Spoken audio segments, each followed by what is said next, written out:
Hello, I'm in a 2015 Nissan Pathfinder, and today I'm going to show you how to open the hood. So typically you'll go down here, and then you should see some sort of lever like this with a little resistance to pull. Usually hear some kind of little pop sound. And then most vehicles towards the middle. Some are right in here, you'll feel a latch, which this one you push this way.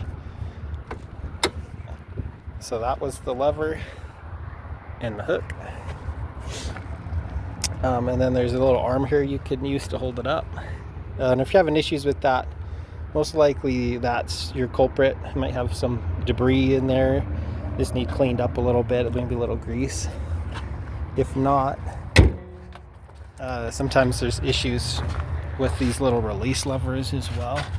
So you might need to go in and fiddle with this and check all the lines behind it, make sure everything's tight and connected as it's supposed to be.